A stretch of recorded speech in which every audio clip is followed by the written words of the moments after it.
The borrower believes the new numbers in his account now represent his money in the bank. He, like the rest of us, doesn't understand the difference between existing money and a promise of money. If you can spend it, what does it matter? So now the question is, will the seller of the item accept the bank's promise to pay? While some people may hold out for cash, most will say yes to a check or an electronic funds transfer from the buyer's bank. Why?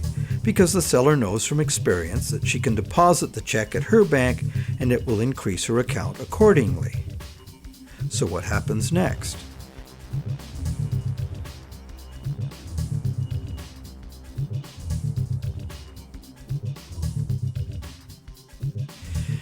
Well, obviously the buyer's bank now owes the seller's bank the amount of the loan. So you might be thinking, isn't this where the money comes out of deposits? The bank's promise to pay the borrower has just been transformed by the transaction into a promise to pay the seller's bank instead. So now the buyer's bank has to transfer some of its existing money to the seller's bank, correct? Yes, but probably only a small proportion. And over the long term, as long as the bank gets its fair share of deposits, the net amount of existing money the bank needs to cover its loans can theoretically be zero. How? Well, imagine first that the seller has her account at the same bank as the buyer. She deposits the buyer's check into her account. All the bank has to do to complete the transaction is reduce the buyer's account by the same amount it increases the seller's account. As both accounts are just promises, no existing money is involved in doing this. What is the end result? The bank has created bank credit for the borrower to the sum of $10,000. The borrower has bought the car that existed in the world of real things, and the seller now has that bank credit of $10,000.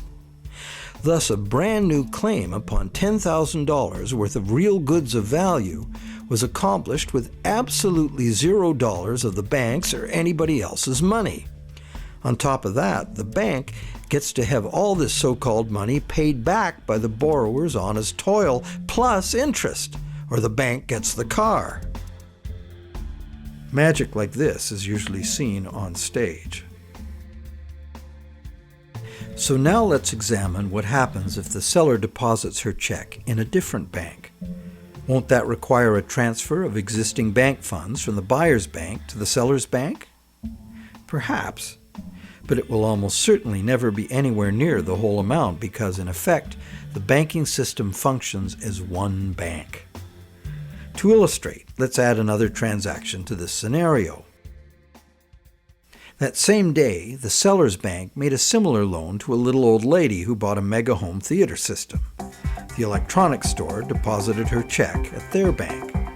The electronics store's bank made a similar loan that was deposited at the original borrower's bank. And when all the various balances were settled, the banks didn't owe each other anything. And even if there were differences, they would have been just a small portion of the total credit created.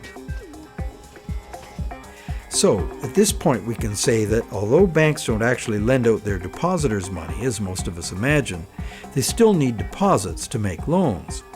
This is because banks need incoming credit from other banks to offset their own credit being deposited at those banks. As long as banks keep their outgoing credit balanced with incoming credit, they are free to make new loans and thereby keep creating brand new credit money. None of it will ever have to come out of the bank's pockets. The bank is free to invest its own funds in corporate and government bonds and whatever other instruments their charter allows. If one draws a diagram of it all, it looks like this. The interest governments and corporations pay the banks on their bonds is paid by us. We pay it as a portion of our taxes, and we pay it in the price of all the goods and services that we buy. And there is another thing passed on to us as well, and that's the risk that the bank will go broke and not be able to honor its promises to pay. Now you may wonder, how can a bank go broke if it doesn't put any money up in the first place? What have they got to lose? The answer to that question is that banks differ from counterfeiters in that the banks are legally allowed to create new money, but only by certain rules of accounting. Banks can only create money by entering a borrower's payments and collateral as an asset on the positive side of the ledger, balanced on the negative side by the loan, or what the banks call the deposit liability created by the bank. When the borrower defaults on the payments, the asset pledged as collateral is seized by the bank and sold. In a declining market, when repossession is most common, the new lower value of the asset doesn't cover the bank's liabilities, which were based on the previous higher value. This shows up as a loss on the bank's books. When foreclosures are rampant, as in a collapsing real estate market, much of the value of the bank's collateral simply evaporates as home prices drop, exposing the bank to huge losses. In truth, it's all just numbers, created out of thin air. But banks must adhere to the dictates of these numbers, and the consequences of bank arithmetic gone wrong can include economic standstill, social disintegration, total financial chaos, lawlessness, starvation, and war.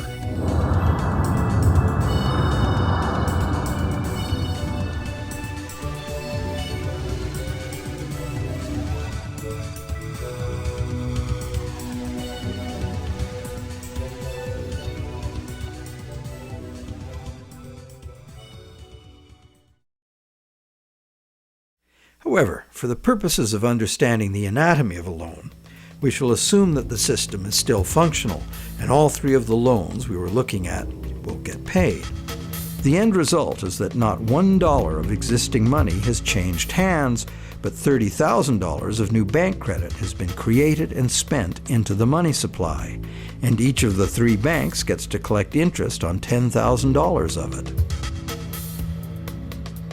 Is creation of this brand new $30,000 really an act of fraud, like counterfeiting? The obvious difference is that the banking system is legal, regulated by government, and disciplined by the courts to follow the rules of accounting. Another difference is that there is no obvious victim, like the person getting caught with a counterfeit bill. Banks argue that the buyer and the seller both got what they wanted and agreed to, so where is the fraud? And if there was a fraud, who lost out? Well, to determine that, let us list who got what out of the deal. The borrower got the item he desired on terms he willingly agreed to. He may curse his decision later as he struggles to make the interest payments, or he may live happily ever after, thankful he got the loan. The seller got an increase in bank credit, which she's been conditioned since childhood to think of as her money in the bank.